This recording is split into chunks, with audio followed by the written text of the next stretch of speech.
spotty downpour developing near Liberty University right now, also near Bedford, with more rain coming up from the south, kind of grazing areas like Glade Hill and Union Hall before moving off toward the east with some steady rain in parts of Charlotte, Campbell, and Appomattox counties. This all moving to the north and to the east with a few stray showers as well caught up in the highlands. Again, that moving from south to northeast as well with a quick shower possible as we get closer to Fincastle within the next 10 to 20 minutes.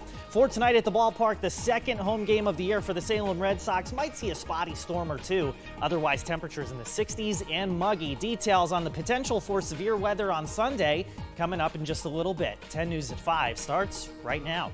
Live from WSLS, this is 10 News at 5, working for you. Lynchburg Police Department, if anybody's in the residence, make yourself known now. Body camera footage has been released from the night Lynchburg officers shot and injured an innocent, unarmed man inside his home. We have been following this case since the shooting happened last February. The victim's attorney saying that the shooting has had a major impact on the man, even leaving him partially blind. 10 News reporter Shane Dwyer joins us live in the studio tonight with a more in-depth look at this newly released, and Shane, I got to say, shocking video. Yeah, John and Brittany, this case never went to trial, but today we learned from the special prosecutor that had it, an expert police witness would have testified that what officers did that night at the home of the Sigler family, making armed entry into the home, was the wrong thing to do. Veteran officer Edward Farron and rookie Savannah Simmons were the only of the 4 officers to fire their weapons. The 4 had guns drawn as they investigated an open front door at the home of the Sigler family. Mom and kids were upstairs asleep while Dad Walker Sigler was asleep on the couch. Police yelled into the home, and then Walker Sigler came to the door. That's when officers Farron and Simmons fired 2 shots each on the unarmed man. These are the clips of the body cam video just released today. They only show what happened right before the shooting and a second or two after. Yeah, you can step up on that. Lynchburg Police Department, if anybody's in the residence, make yourself known now. Lynchburg Police, if you're in the residence, make yourself known. And that is where those videos stop. 2 weeks ago, both officers agreed to a plea deal for misdemeanor reckless handling of a gun, and each received no jail time. Both officers remain on administrative leave without pay. The Lynchburg Police Department says it has no comment on this investigation. Walker Sigler did recover, but bled out between the shooting and emergency care, which caused partial blindness. Coming up at 6, we'll tell you how his lawyers are responding to this. In the studio, Shane Dwyer, 10 News, working for you.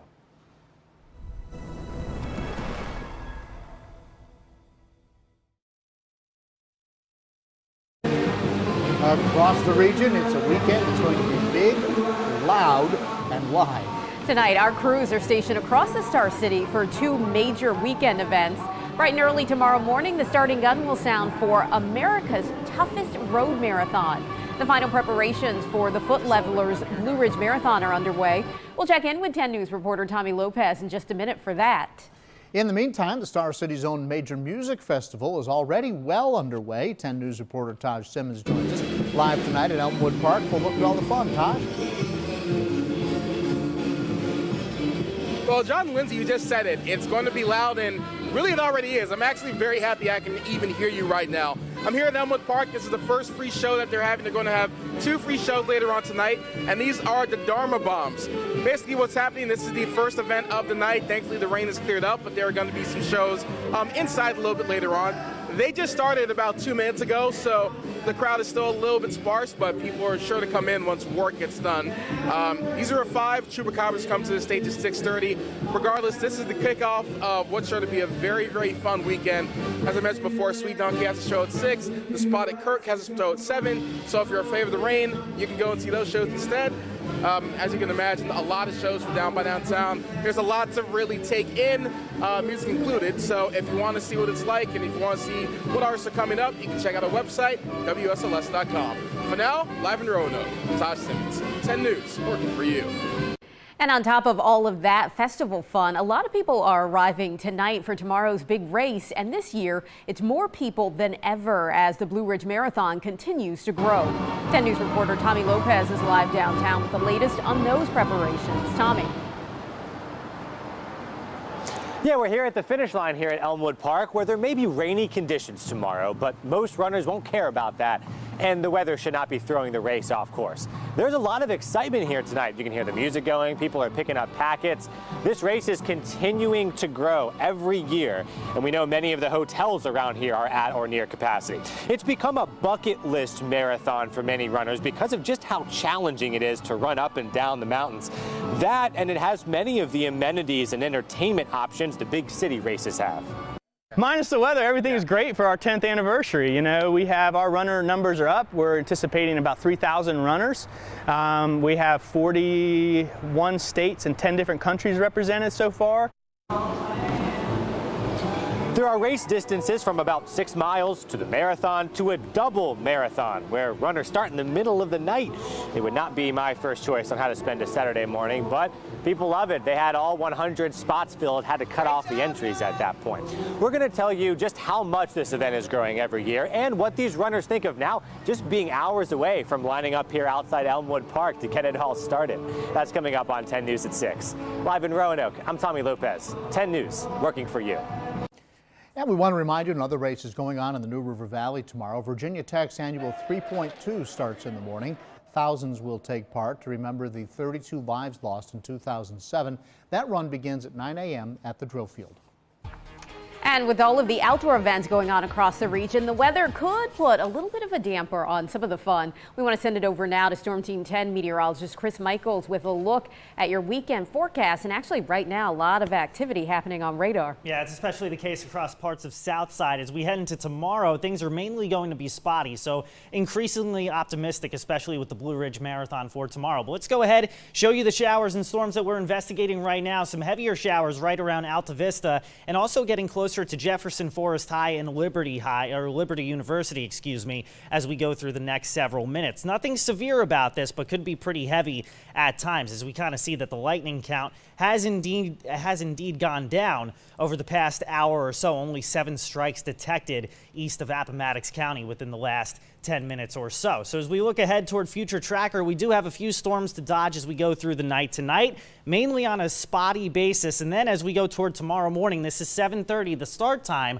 for the Blue Ridge Marathon. Most of what we see looks to be east of the Parkway, but the chance for severe weather is increasing as we go late Sunday into Sunday night. We'll talk about that in more detail coming up in the full forecast just about 10 minutes away. And folks, it is one of those weekends, so whether you're planning to take part in any of the events going on that we've just talked about, or maybe you're going to stay home, make sure you have our Storm Team 10 weather app downloaded. The latest forecasts and alerts sent straight to your phone. Just search Storm Team 10 in your phone's app store. A Roanoke man is facing charges after police say he led them on an early morning chase through several communities. Police say it started when they tried to stop Jordan Overstreet for a traffic violation in Vinton. They say Overstreet sped off, leading officers through Vinton, then Bedford and Franklin counties. He was finally stopped on Route 122. Overstreet was charged with eluding police. He was also wanted for a probation violation in Franklin County. And authorities are working to identify a body that's been pulled from the James River. Right now, it's not clear how long it had been in the water. Kayakers reported the body to Bedford County authorities yesterday. Officials say crews spent about 2 hours searching last night, about a mile north of the Georgia Pacific paper mill in Big Island. It's the same area where crews had been looking for a missing Lynchburg man. In Grayson County, the sheriff's office is asking for your help in finding a man who hasn't been seen in 2 days. 46-year-old Gary Lovern was last seen walking in the Stevens Creek area Wednesday afternoon. If you do see him, call the Grayson County Sheriff's Office. Help is pouring in for a Halifax County man seriously hurt in a helicopter crash. A South Boston pastor set up a GoFundMe page on Monday, and more than $9,300 has already been donated for medical expenses. The goal is $150,000. Lee Hilty crashed on a private airstrip in Halifax County Saturday night. The pastor who set up the page says Hilty helped build a shelter at the church last year and went to Houston with church members to help Hurricane Harvey victims. Hilty says he didn't know the page had been set up until afterward. Halifax County is like that. People take care of each other here. They really pulled together after we lost the textile industry some years ago. It's just been wonderful. It's going to be something I can never really pay back. You can find a link to the GoFundMe page on our website at WSLS.com. Students in Roanoke County will get an extra 2 days of summer this year. The Roanoke County School Board has removed May 23rd and 24th as makeup days, so the last day of school will be May 22nd as originally scheduled. Superintendent Ken Nicely said they wanted to be sure that there would be no spring snowstorms before finalizing the decision. So far, students have missed 8 days this year because of the weather. Still ahead, dealing with disaster, medical students get to try their hand at dealing with a catastrophe, how this training can help in a real-world situation.